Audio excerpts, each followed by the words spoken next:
Throughout human history, one thing has been a constant: crime. There are many types of crimes committed and many types of investigators who look into them. Criminals get very creative to stay ahead of the law.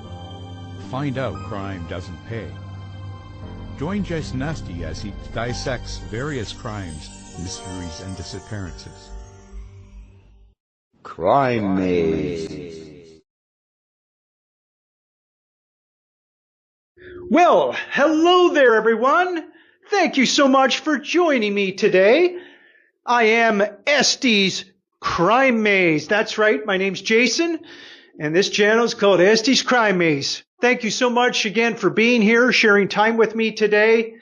If you enjoy my videos, I hope you'll subscribe. I hope you give me that thumbs up, hit the bell icon to be notified for future videos. Feel free, of course, to leave me a comment if you want. I appreciate the engagement. This is only my second video on the IDAHO4 case. That's right. We're discussing this absolutely brutal, evil, absolute carnage and atrocities that took place on November 13th, 2022. And this information is going to be for those of you that may not know about this case. Hopefully I can inspire you to follow it.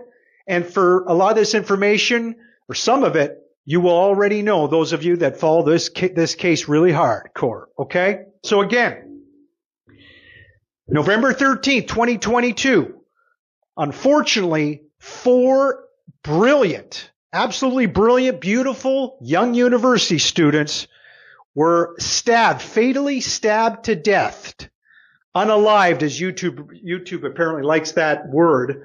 But anyway, they were unalived, fatally stabbed at about 4 in the morning, or just after 4 in the morning, we found out. And this took place in, of course, Moscow, Idaho. All right. And unfortunately, again, the victims' names, my heart goes out to them, as I'm sure many of you feel the same way. And their souls live on in heaven. And their lives, unfortunately, were snuffed out way too early. You had Madison Mogen, I believe 21 years old. Kaylee Gonzalez, of course, her best friend. They were like sisters, you know. We know they lived together since they were little girls, hanging out, doing all kinds of things, sharing probably boyfriends, but whatever. They were like this. And Kaylee Gonzalez, Madison Mogen, unfortunately, we now know they were unalived. We've known for actually a while in the same room, those of us that follow this case. And unfortunately, the other beautiful young woman that was stabbed was Zaina Kernodle, was also unalived, fatally stabbed, and her boyfriend, apparently a 6'4" or so strapping young man named Ethan Chapman. And I believe Zaina was 20 years old, Ethan Chapman 20 years old. Okay? So, yeah, it's just absolutely callous evil, whoever was involved in committing these atrocities. And many of us believe that they got the wrong guy, right?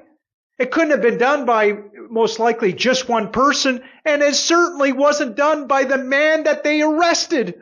Who is the person and the man that they arrested? Again, those of us that follow this case will know who it is. For those of you that are new to the channel, it's Brian Kohberger. Brian Christopher Kohberger, short form BK, right? He was arrested December 13th, I think it was. Yes, 2020 in Pennsylvania at his parents' home. Okay? And here's the thing, my friends. This is what I want all the guilters to take off their blinders. You know, so many of the people that are convinced that Brian Kohberger is guilty. I'm sure a lot of you have heard of them, right? You got, you know, people like, what's his name? Christopher McDonough, I believe, for his channel's The Interview Room. This guy goes on, convinced that Brian Kohberger is guilty. And he doesn't look at the drug angle. That the fact that this was a controlled gang hit, in my opinion. But the facts back it up, my friends. And not only do I say this and show it, but Jay Embry, the amazing YouTuber that he is, this cool guy that always wears his shades. He never wants to take his glasses off. You notice that, my friends? I hope you check his channel out.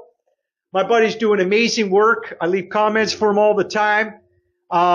He shows you with unequivocally that this was elements of the Aryan family, the Aryan Knights, as I described, did this hit. And Jay Embry shows you, okay?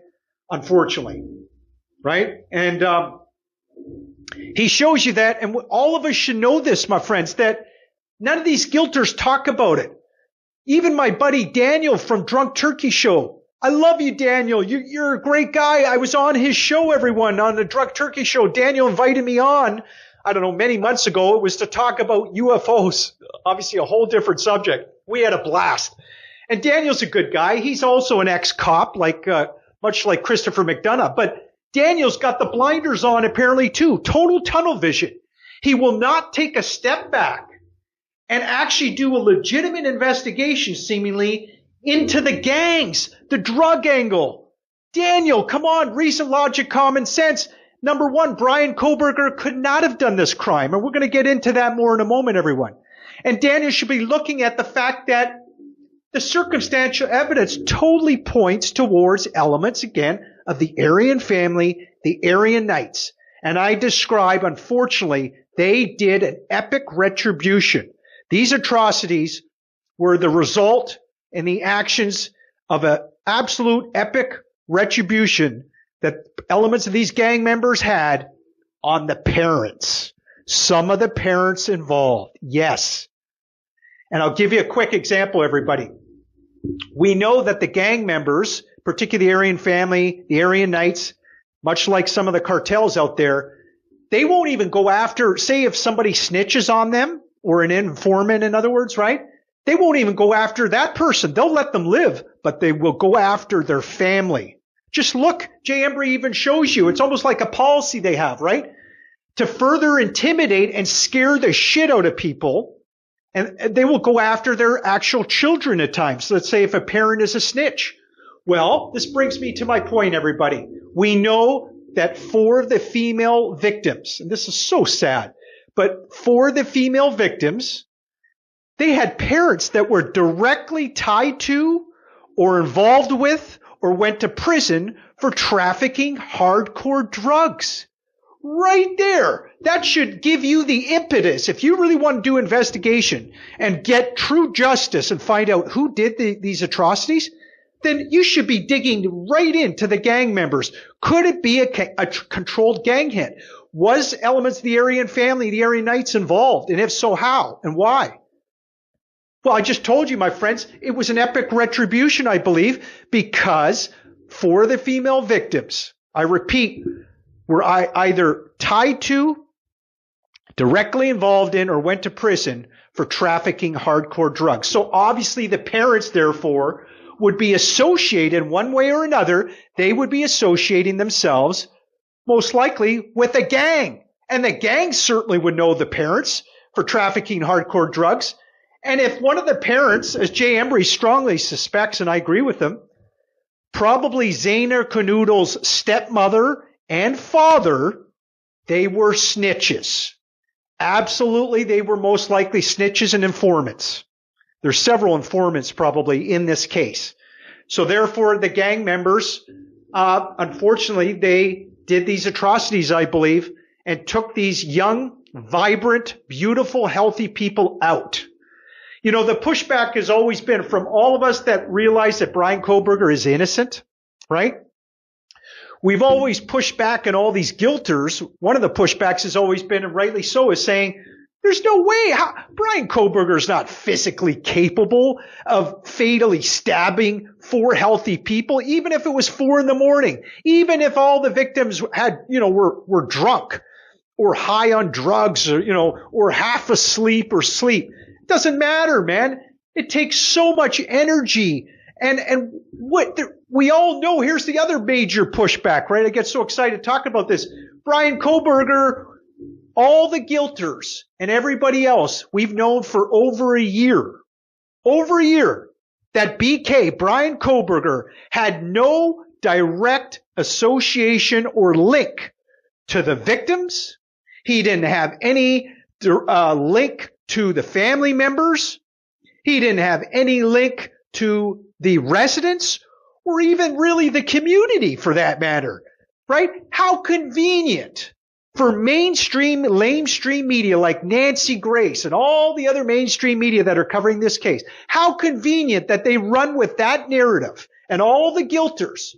They run with this convenient narrative that an out-of-town Brian Kohberger, a PhD student, this is what makes this case so fascinating in a lot of aspects, I believe, my friends, is that you have literally a PhD student, right, in criminology. That is, but it's so convenient. He just happens to be basically out of town. He lives with his parents in Pennsylvania. He was arrested, we know, in Pennsylvania. I guess he had an off-campus there residence teaching PhD in criminology. And the guilters, you've heard many of them. They'll have psychologists on it, or they'll say from their own mouths and say, oh, he's like a Ted Bundy, right? He's a one-off Ted Bundy. Well, Ted Bundy, by the way, when he did his atrocities, as I think I said in the last video, he was insane at that point. He was a serial killer. He had escaped from jail, and he went into this dorm room, right, and did those brutal atrocities, or tried to. Well, Brian Kohberger, though, he wasn't insane. Brian Kohberger, the guilters will sometimes say, some of the guilters will say, oh, well, Brian, he must have did it for a thrill kill. A thrill kill? Really? No. We know Brian Kohberger's, his real high and thrill is unfortunately at times doing hardcore drugs. Brian Kohberger, we know, was a former heroin addict. And even the night of the atrocities, you know what? When he was driving that night, right, the defense has come out, and they'll explain more of the alibi when the trial starts sometime in July. But even in the hearings, we're learning more and more. Ann Taylor, the defense team, they're trying to show you that Brian Kohberger, yes, he was out that night. It's a coincidence. He was driving that night, the night of the atrocities, but he drove to Waway Park. And if you're a drug addict, heroin addict, or on amphetamines, sure, you're going to be up all night. Just like the roommates apparently said, or people that lived underneath Brian Kohberger, they would tell you that, he would vacuum all night. He'd be up all night making noise. So it's reasonable to assume that Brian Kohberger very well could have just went for a drive that night. That doesn't make him a killer. That's for damn sure, right? And again, my friends, Brian's thrill is getting high on drugs. There's no motive to try to accomplish, to do 4 brutal stabbings. And here's another thing that I want all the guilters. This is why I get so riled up, and we need to expose some of these YouTubers. We need to do it respectful, but firm, and I believe, and be uncompromising. And I loved how Jay Embry, for example, exposed Gray Hughes, another ex-cop, and actually caught him in a few lies. That's exactly what we need to do, I believe, my friends. And again, guys could check out their channels if you wanted, the guilters, but call them out for their lies or their misinformation or just getting this case wrong. These guys and gals should be talking about and showing you. How about the video audio? I'll show the clip right now.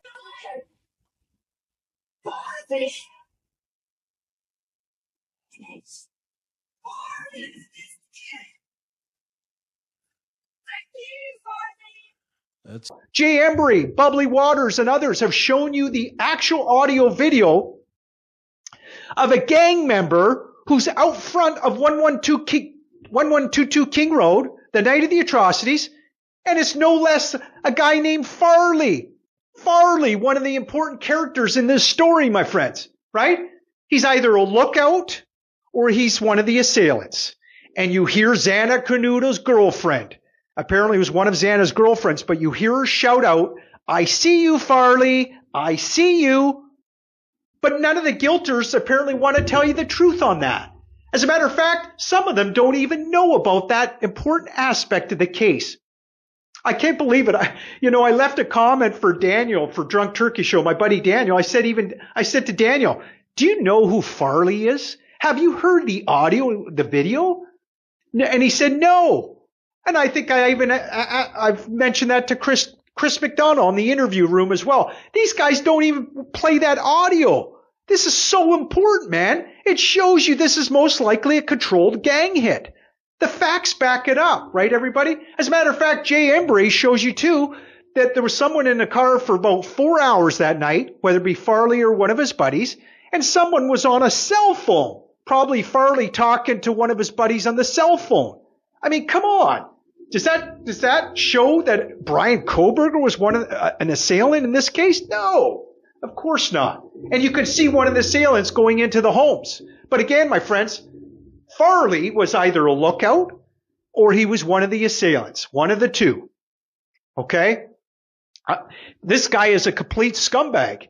He's a hardcore druggie. Again, he's an affiliation. He's directly affiliated with the Aryan family, elements of them, and or elements of the Aryan Knights.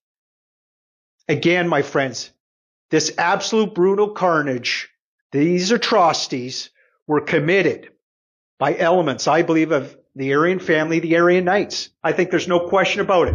And Jay Embry has shown that. He's connected all the dots. Check out his videos, my friends. His channel is exploding. He deserves all the praise and accolades, as I said in my first video. Jay, I love your work, man. And real quickly, everyone, I also want to give some praise and just say that I believe A.R. Hayes, for the Convicts Thoughts, his channel, he's doing super work a lot. I commend him. Also, I like some of the videos of Unfiltered Lucky, a lot of his videos on the IDAHO4. He uses a lot of recent logic, common sense, as he likes to say as well. You got, again, Bubbly Waters. She digs in, and she's an amazing researcher coming up with fantastic information. As a matter of fact, my friends, as I alluded to earlier, Bubbly Waters, she was the first one to interpret the audio correctly. Everyone thought, when Farley was, we know now, out front of the 1122 King Road that night, and Xana's girlfriend shouted out, "I see you."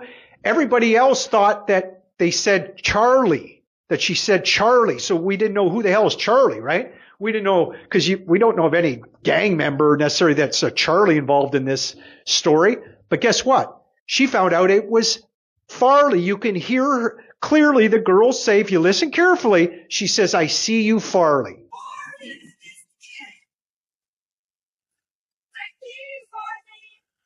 You heard it just now, right, everyone?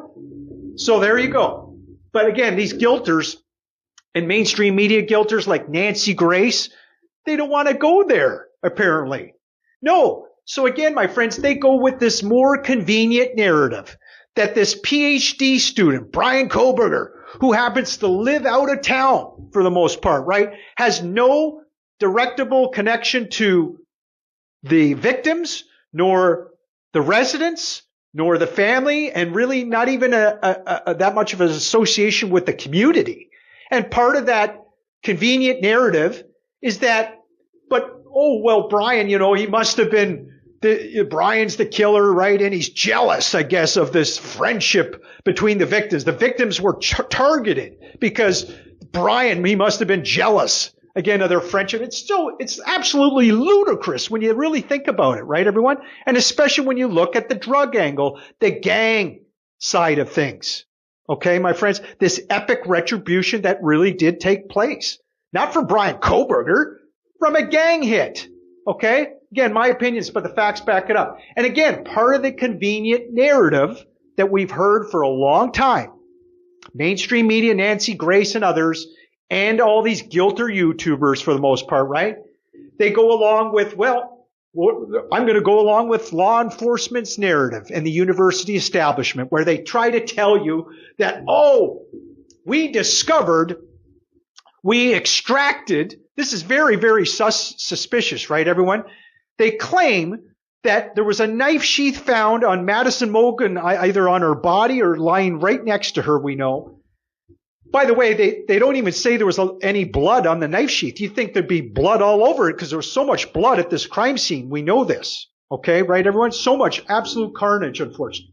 But they claimed there was a knife sheath, and they didn't test the one side for DNA, they claimed, because they wanted to see if there was any fingerprints. They didn't get fingerprints, apparently.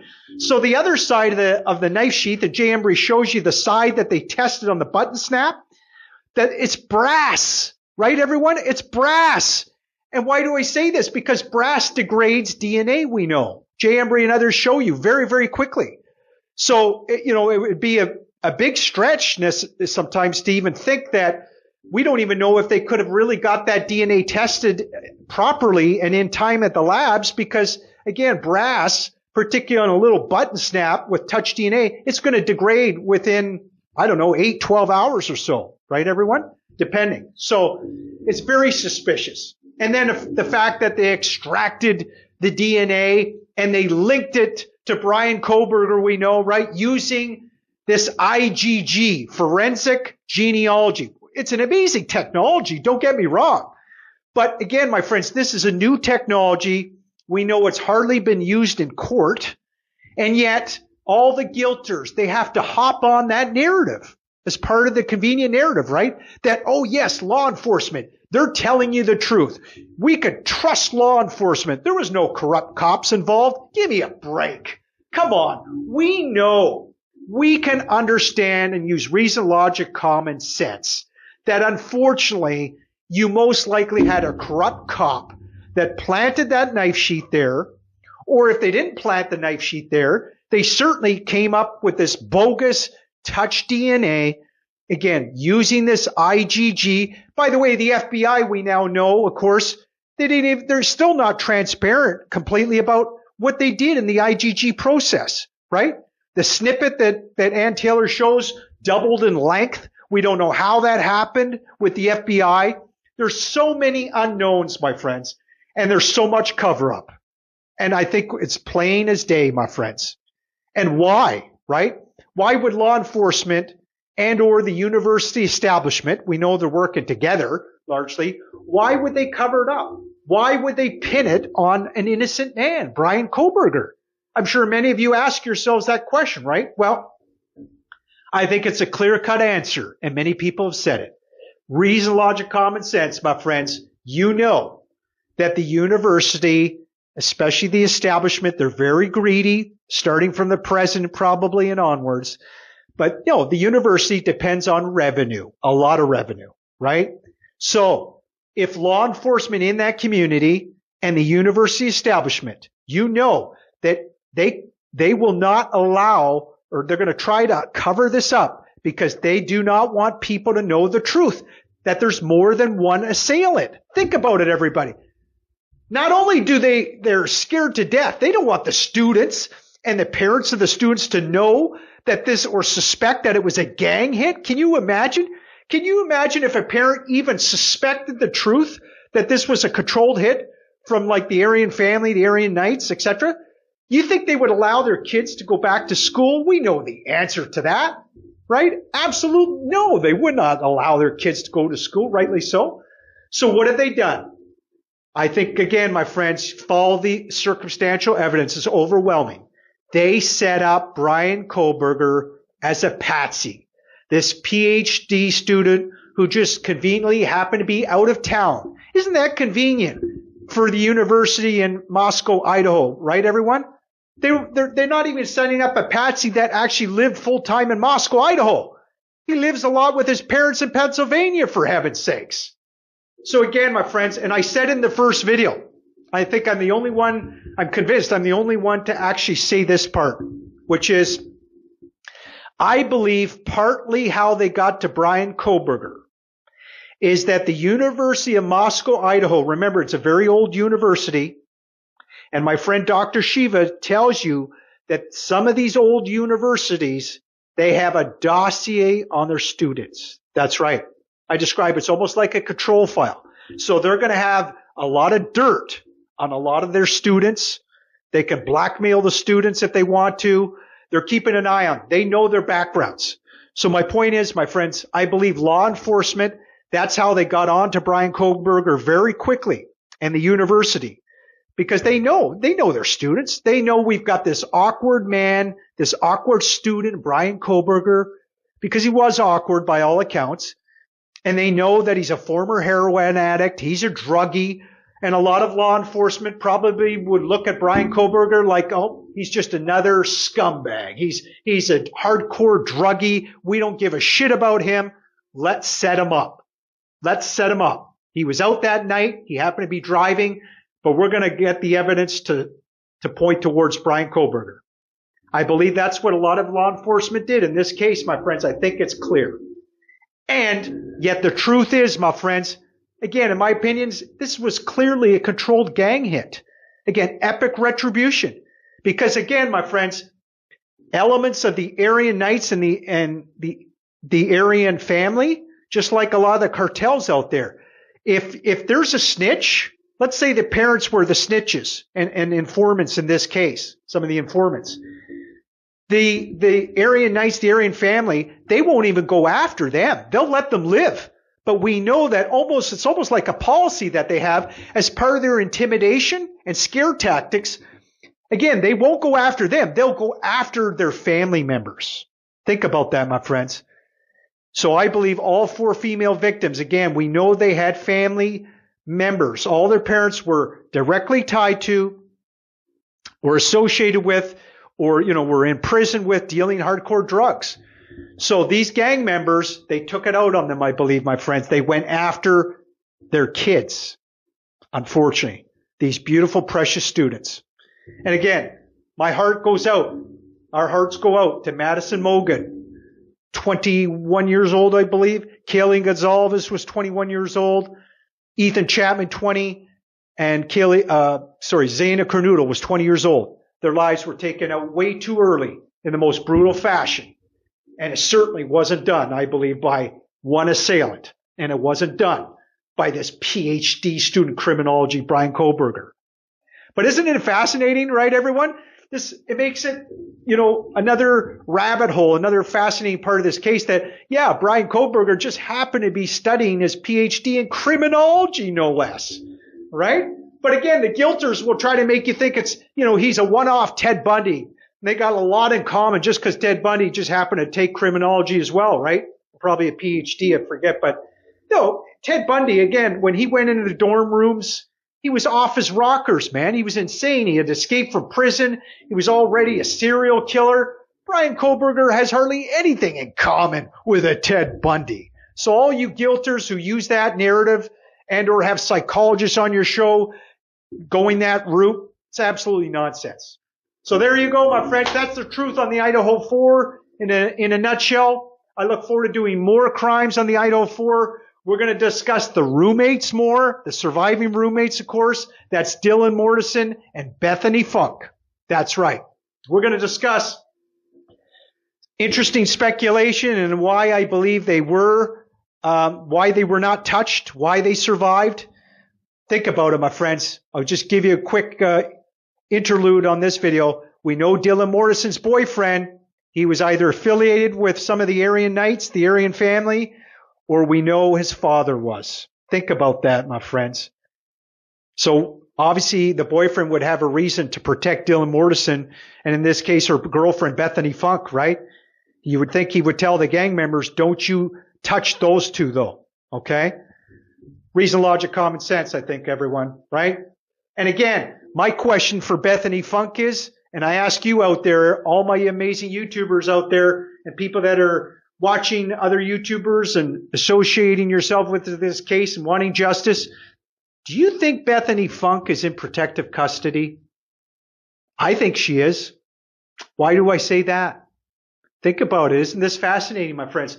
Have we heard anything of Bethany Funk as of late for months? No. Nobody knows where she is, right?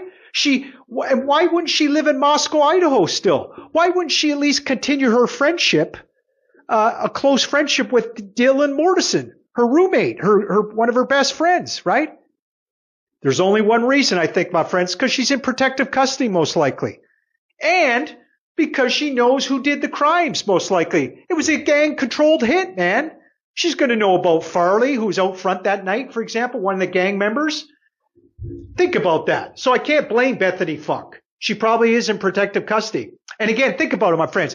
Why wouldn't she be in Moscow, Idaho? Why on earth would she be scared of Brian Kohberger, who's been arrested now, who's spending most of his days in jail, right? Unless he's in court. He's no threat to Bethany Funk at this point. But again, we know Brian didn't do this crime. Most of us realize this, right? Again, my opinions, but the facts back it up. So thank you so much for listening to me, everyone. I really appreciate your time, sharing your time with me. Thank you so much for having a sincere desire. Those of you that want to get vindication, right? And absolute justice for the victims, May their souls live on, and we want to get justice, of course, for their parents as well. We really do. And for everybody involved. I mean, again, my friends, you know, Madison Mogan, Kaylee Gonzalez, Xander Canuto, Ethan Chapman. Let's realize that they touched a lot of people's lives, apparently, right? They touched a lot of the students' lives in Moscow, Idaho. They touched a lot of adults as well. They were amazing people. And, you know, that's why you saw all those thousands of people show up at their eulogy. An amazing turnout and giving eulogies for these victims. So let's get justice, my friend. And let's get free Brian Kohberger, because I truly believe, my friends, he had nothing to do with these atrocities. And it's going to be interesting to hear Ann Taylor articulate Brian Kohberger's alibi. But just because he was driving that night, most likely, that doesn't prove in any way that he did these atrocities. The circumstantial evidence is overwhelming. This was a controlled gang hit, I believe, my friends, unfortunately. It's very sad, very tragic, but we can get justice, my friends. Thank you so much. Let's continue to provide truth and transparency. My name's Jason. I go by ESTEY'S Crime Maze. I hope you subscribe. If you like my videos, give me that thumbs up. Helps with the algorithms. Hit that bell icon. You could be notified for future videos. And if you leave a comment, I appreciate it, and I will read them. Thank you, everyone, and I'll try to reply. Have a great day, again, or beautiful morning, evening, wherever you are. Bye-bye. See you. More videos on the IDAHO4 soon.